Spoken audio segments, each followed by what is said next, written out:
My name is Mark Reynolds.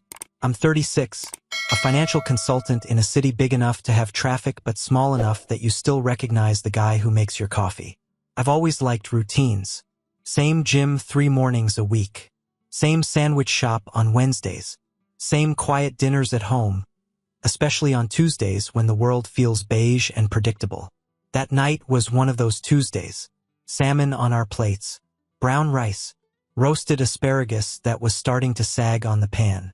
Kelly had lit 2 candles on the table out of habit more than anything else. We used to make a thing of it. Lately, it was just background. She was talking about work, and I was only half listening in that comfortable married way, hearing enough to nod, not enough to replay it later. Jason scheduled another last-minute meeting, she said, cutting her salmon. Guy lives in chaos. Jason? I asked. New supervisor? She nodded, rolled her eyes. Jason Clark. Came in from the San Francisco office. Big ideas. Bigger ego. I smirked. Your type. She laughed. Please. He's intense. The kind of guy who thinks he invented Slack. We traded these lines easily. This was familiar ground, her venting about tech, me playing the straight man. I reached for my water, glanced at her phone lying next to her plate. Face up, notifications lighting the screen every few minutes. Still blowing you up after hours? I asked. Work chat, she said. He's like a golden retriever with a laptop. I chuckled. At least he's not boring. She paused, fork halfway to her mouth, watching the steam rise off the salmon. Then she tilted her head, gave this little smirk I'd seen 100 times when she was about to say something edgy. Honestly, she said, I've been kind of fantasizing about him lately. She said it lightly, like it was just another joke tossed across the table. The word hung there, fantasizing a little louder than the rest. I laughed. Automatic. Reflex. Damn, I said.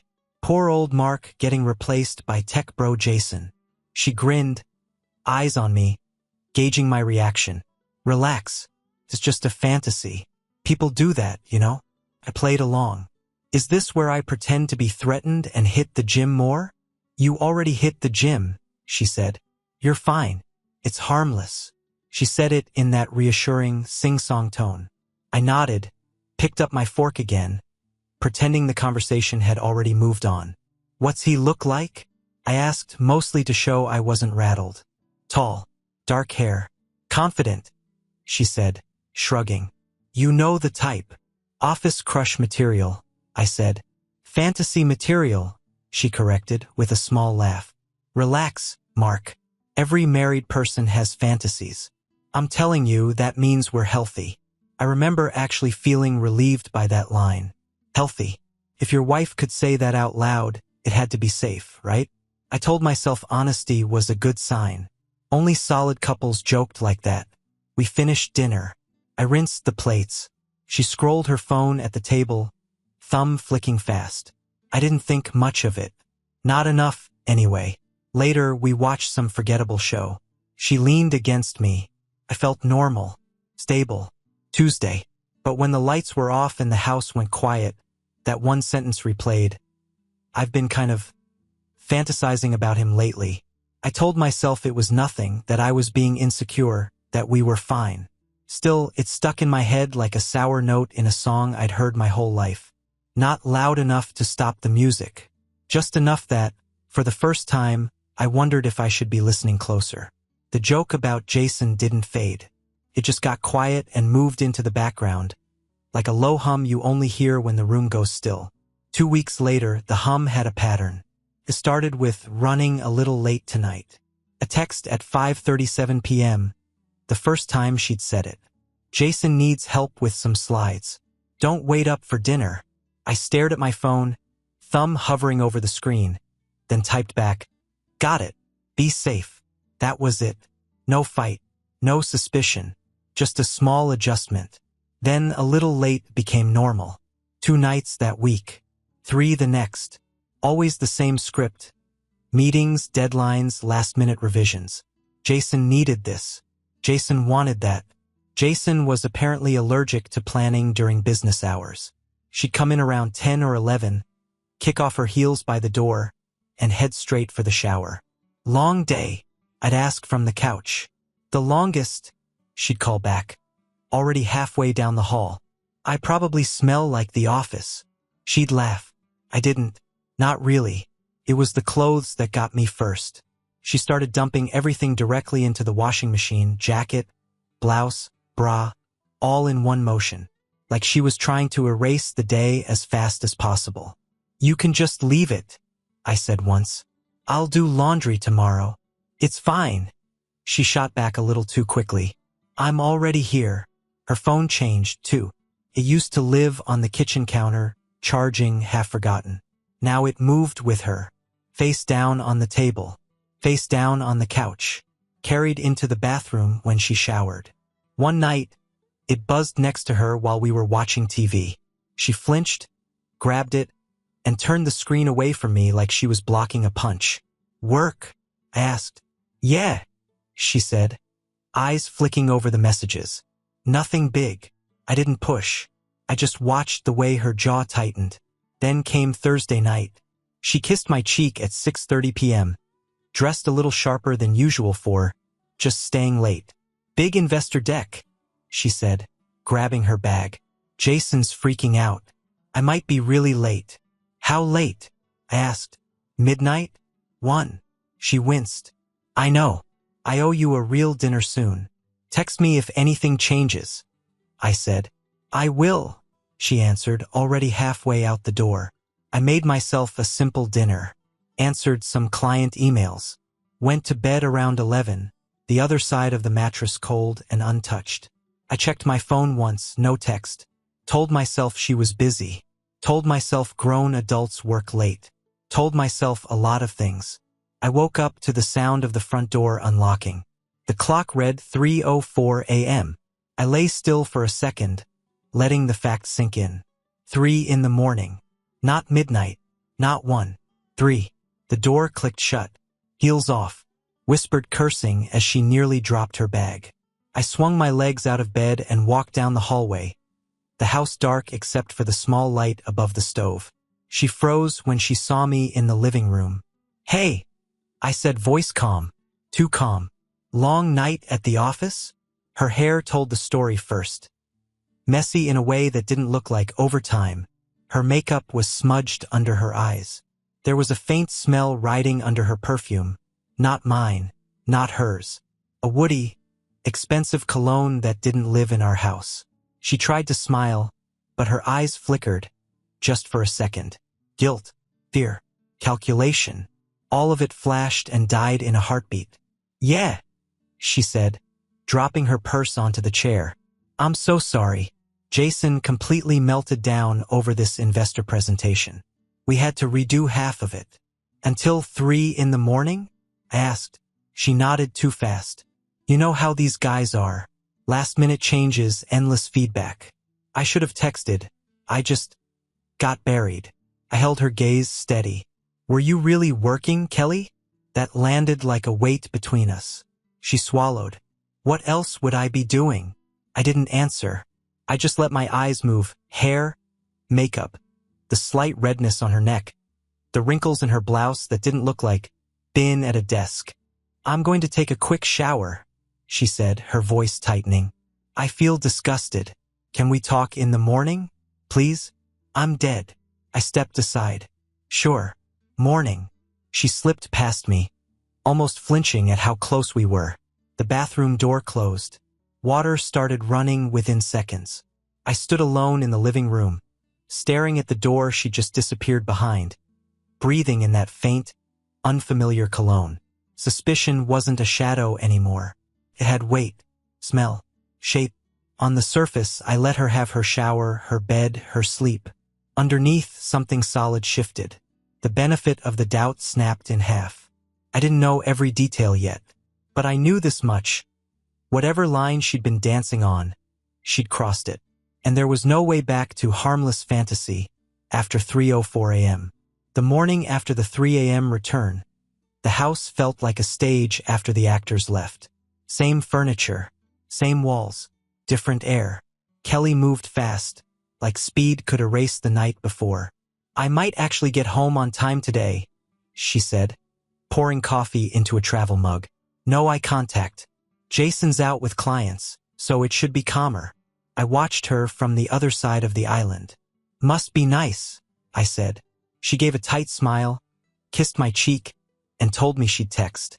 Then she grabbed her bag and walked out the door like nothing was wrong. I stood at the window, hand on the curtain, and watched her car turn the corner. That used to be a comforting sight. Today it felt like the end of something. I sat down at my laptop, opened a spreadsheet, and stared through it. Numbers I usually read like a second language looked meaningless. I closed it. In the search bar, I typed, Private Investigator Marital Infidelity City Name. The results popped up. Discreet, confidential, professional, affordable, surveillance, photos, video, reports. Phrases I'd heard in movies. Never thought I'd need in my actual life. I skimmed reviews. I looked at star ratings. Checked how long they'd been in business, who mentioned court-admissible evidence, who mentioned cheating spouse. My chest felt tight, but my hands were steady. I settled on one Dawson Investigations. Simple website, no flashy graphics, just a photo of a man in his 50s in a plain office, tie a little loose, eyes like someone who'd seen too much and stopped being surprised. I called. The receptionist put me through. This is Frank, a calm voice said. I think my wife is cheating on me, I answered. I need proof. No gasp, no awkward pause, just a pen clicking. Come in this afternoon. 2 o'clock. Bring anything you think matters. His office was downtown, on the second floor of an old brick building that used to be a bank. The waiting room was small, clean, and anonymous. The kind of place you could walk into and out of without anyone remembering your face. Frank Dawson looked exactly like his photo. Late 50s, maybe early 60s, gray at the temples, solid shoulders that had gone soft but not weak. He shook my hand firmly, then motioned to the chair across from his desk. Tell me what's going on, Mark, he said. I slid a printed photo of Kelly across the table. This is my wife, Kelly Reynolds. She works at a tech company on the east side. New supervisor, Jason Clark. She jokes about fantasizing about him. Now she's out late. Showers the second she comes home. Clothes straight into the wash. Phone glued to her hand. And last night she came in at 3 in the morning smelling like someone else's cologne. He didn't flinch. I just started taking notes. Does she know you're here? He asked. No. Do you want her to? Not yet, I said. I want the truth. Not a story. Not tears. Proof. He nodded once. We specialize in this. Surveillance, photos, video if needed. We document patterns, locations, times, who she's with. You'll get a full written report, plus digital files. How long? I asked. Give me 10 days, he said. Could be sooner, but in 10 days I'll have something solid. One way or the other. He slid a contract across the desk. The number at the bottom was high enough to sting. I picked up the pen without hesitating. This is steep, I said, signing my name. But I can make more money. I can't make more time. I'm not wasting any more of it guessing. Frank gathered the paperwork, clipped it together, and looked me in the eye. Most people who walk in here already know, he said. They just need it on paper so they stop lying to themselves. I stopped lying to myself at 3:04 a.m., I replied.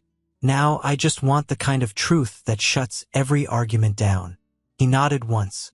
No comfort, no pep talk, just professional understanding. As I walked out of his office, I realized what I'd done. I hadn't just hired a private investigator. I'd officially moved my marriage from trust to evidence. And there was no going back from that. Those 10 days felt longer than the 7 years we'd been married. Nothing in the house technically changed. Same bed, same couch, same kitchen. But the roles were different now. She was living her version of our life. I was watching a controlled experiment in dishonesty. Frank checked in twice. Short texts, timestamps, surveillance active tonight. Got movement. No details. No conclusions. Just reminders that somewhere out there, A stranger was watching my wife while she thought she was getting away with something. At home, I played my part. "How's work?" I'd ask over dinner. She'd shrug. "Busy." Jason's still in panic mode. "We're drowning in deadlines." She said it like we were on the same team. Like we meant her and me, not her and him. Our dinners turned mechanical. Fork to plate, plate to mouth. Chew, swallow. The conversation was thinner than the steam on the food. She stayed on her phone between bites, screen tilted away, fingers moving in quick, private bursts. "You're on that thing a lot lately," I said once. "Everything's urgent," she replied. "It's just work. Don't be paranoid." That word, paranoid, landed harder than she knew. She still came home late 3 or 4 nights a week. Same excuses, same script, same rush to the shower, dumping her clothes straight into the washing machine like she was destroying evidence. At night, I lay awake next to her, listening to her breathing. She slept like a rock. I didn't. I watched the ceiling and wondered if she could feel the distance growing, or if lies just numbed that part of her. Part of me wanted to blow it up right there, shake her awake, demand answers, but I'd made a decision in Frank's office. Emotions later, evidence first. On the 10th morning, my phone buzzed at 9:13 a.m. "Frank, I've got the full report. Can you come in today?" My stomach nodded, but my hands stayed steady. "Be there in an hour," I replied. The drive to his office felt unreal. Traffic lights, billboards, people crossing streets. All the normal stuff looked fake, like someone had painted a city over a life that had already ended. Frank's door was open. He was at his desk, a thick brown envelope in front of him. He didn't waste time. "It's all in here," he said, sliding it across to me. Photos, locations, times, written summary. He hesitated for half a beat. "It's explicit. I can walk you through it if you'd rather not see everything." I put my hand on the envelope. Felt heavier than it should have. "No," I said. "If I'm going to end a marriage, I'm not doing it based on someone else's description. I need to see it myself." He nodded once. "Then you should take your time with it. This kind of truth doesn't go away after you open it." He was right. Life before that envelope was already over. Now I was about to see exactly how she'd killed it. I didn't open the envelope in my car. I didn't tear it open in the hallway like some panicked teenager. I waited until I was back in Frank's office, door closed, his blinds half drawn against the afternoon sun. I sat down, set the envelope on my lap, and just looked at it for a second. 10 days of my life, condensed into paper and pixels. "Whatever's in here," I said, mostly to myself. It was already happening before I saw it. Then I opened it. The first photo was tame, Kelly and Jason walking out of her office building together. Daylight, regular work clothes, people around. She was smiling. He was leaning in a little too close. His hand hovered low on her back, just shy of contact. Next photo, different night, darker. They were at the parking lot near the office, standing close beside his car. Her head tilted up, his head down. The kind of distance where you don't need audio to know the tone. I kept flipping. There they were, pulling into a motel I recognized from driving past 100 times. Cheap place. Monthly rates on the sign. Rooms with doors that opened straight to the parking lot. The camera angle shifted between nights, but the story stayed the same. His car pulling in, her car already parked or arriving a few minutes later. Them meeting in the shadows like it was a routine now, not a mistake. Time stamps on the bottom corner of every photo. 7:42 p.m., 8:09 p.m., 10:56 p.m. The nights she'd been fixing presentations. The nights she'd come home exhausted and too tired for anything but sleep.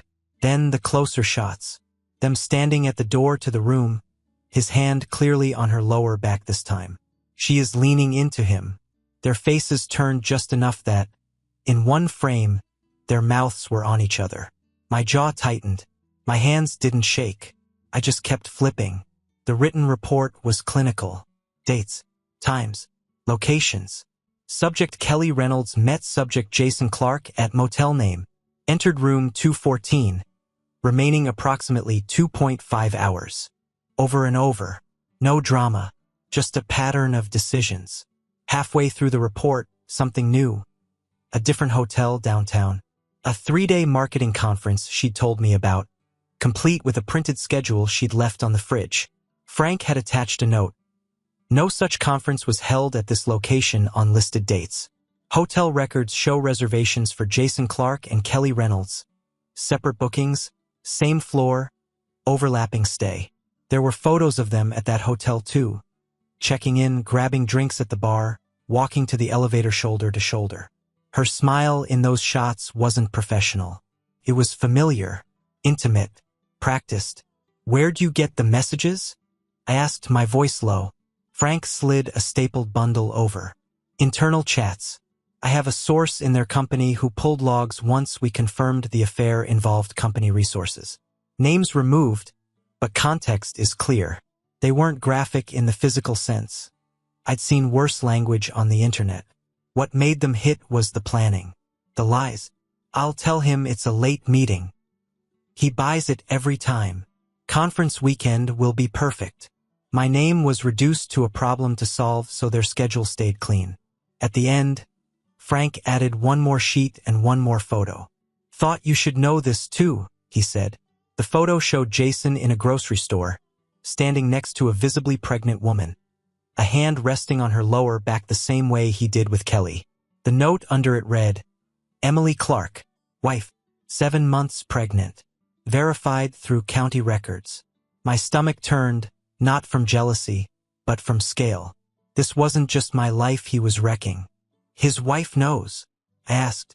"Not yet," he said. "That's up to you." I sat there for another minute, looking at the pile of proof spread out across Frank's desk. Motel doors, car kisses, hotel check-ins, chat logs, a pregnant wife who had no idea she was sharing her husband with my marriage. "How do you feel?" Frank asked quietly. "Clear," I said. "I feel clear." That night I went home, printed the worst of the photos, the motel, the kiss, the hotel bar, and laid them out one by one on our dining table. Same table where she told me, smiling, about fantasizing over her boss. Same table where I'd laughed like an idiot. I made coffee, sat down at the head of the table, turned off all the lights except the one above us. When I was done arranging everything, there was no room left for plates, just evidence. I checked the time, listened for her car, and waited for the sound of her key in the lock. I wasn't guessing anymore. I wasn't asking. I was done giving her the benefit of the doubt. Now I was giving her the truth. I heard her key before it turned. Light footsteps on the porch, the rustle of her bag, the same evening routine she'd been pretending was normal. I didn't move. I just sat at the head of the table, coffee cooling beside me, photos spread out like a crime scene she created. The door opened. "Hey, babe," she started, humming some song under her breath. Then she saw me. Then she saw the table. Everything in her face shut down at once. She froze, hands still on the doorknob, eyes locked on the photos. Her and Jason entering the motel, her leaning into him at the car, the hotel check-in, the kiss. "Come take a look," I said. My voice stayed steady, not cold, controlled. Her bag slipped off her shoulder and hit the floor. She walked toward the table like she was approaching a cliff. "Mark, I can explain," she whispered, fingers trembling as she picked up photo after photo. Her breathing went shallow. 2 seconds in, she was already shaking her head. "It's not what you think. It's, God, this isn't fair." "Fair?" I asked. "Which part? The motel on Tuesday? Or the one on Friday? Or the conference you invented?" She winced like each line was a slap, but I didn't raise my voice. I didn't have to. She scrambled for words. "I felt alone. You've been so distant. And he made me feel wanted. I didn't mean for it to go this far." I sat back in my chair. "You didn't mean for it to keep happening for months? With hotel rooms, fake conferences, and a second life you built behind my back." Tears slid down her cheeks, fast, messy. "I was stupid. I was overwhelmed. I didn't know how to tell you I needed more." You told me, I said, at dinner, when you called him a fantasy. I just didn't realize you were giving me the warning shot before pulling the trigger. She covered her mouth with her hand, crying harder now, shaking. Mark, please. I'm sorry. I'm so sorry.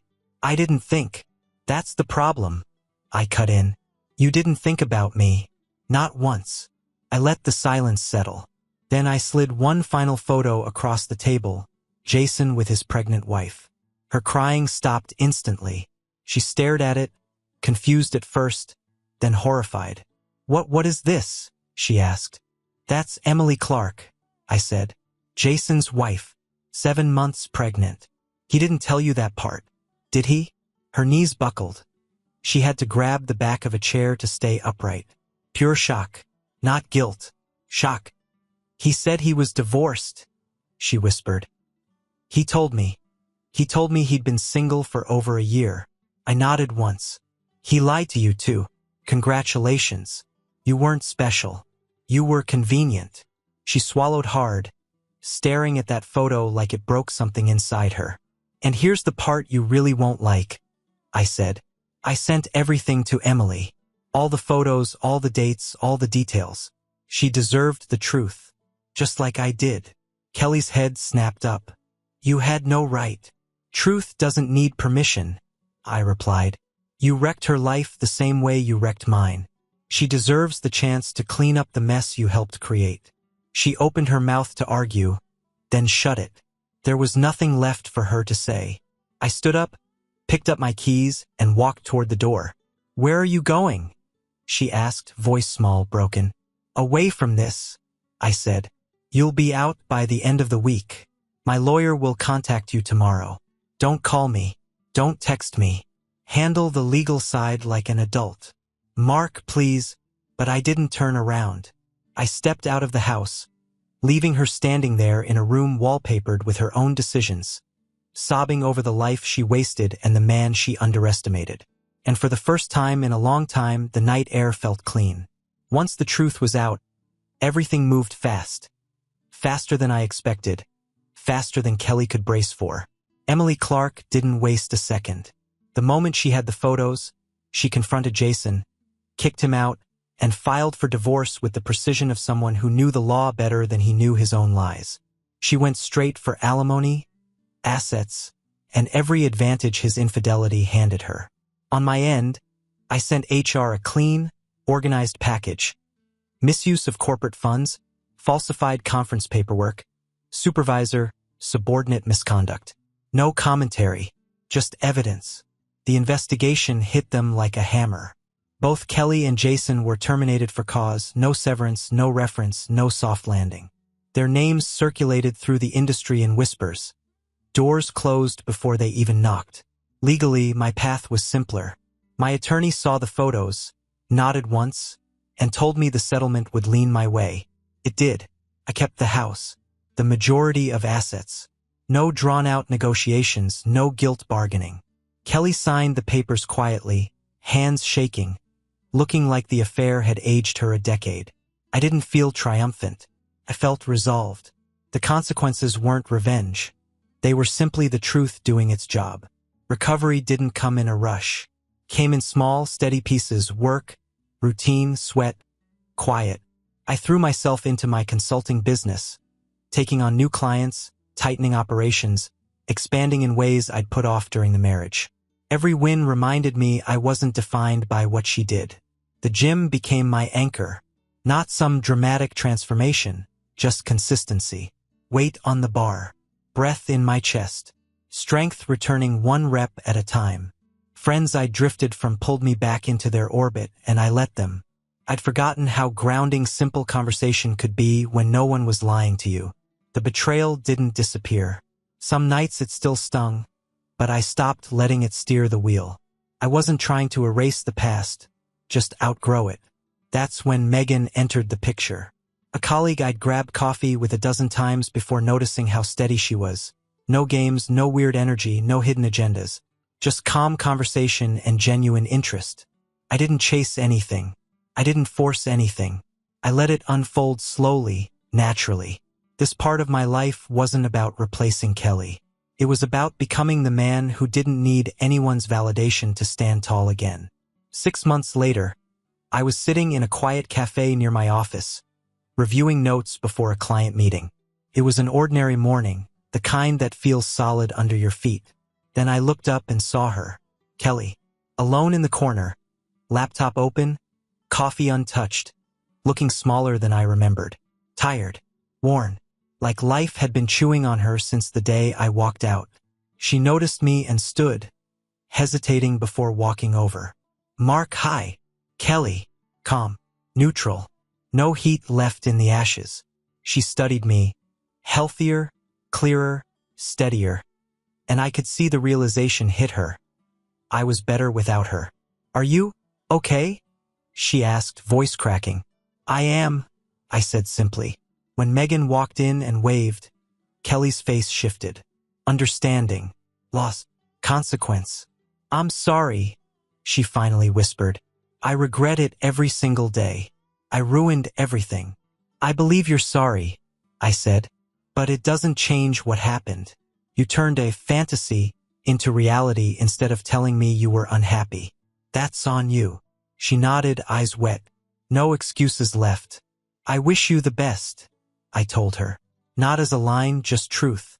Then I stood, walked toward Megan, and didn't look back. That chapter was closed. I was the one who closed it. Subscribe and stay one step ahead of cheaters. And trust me, the next story makes this one look like a fairy tale.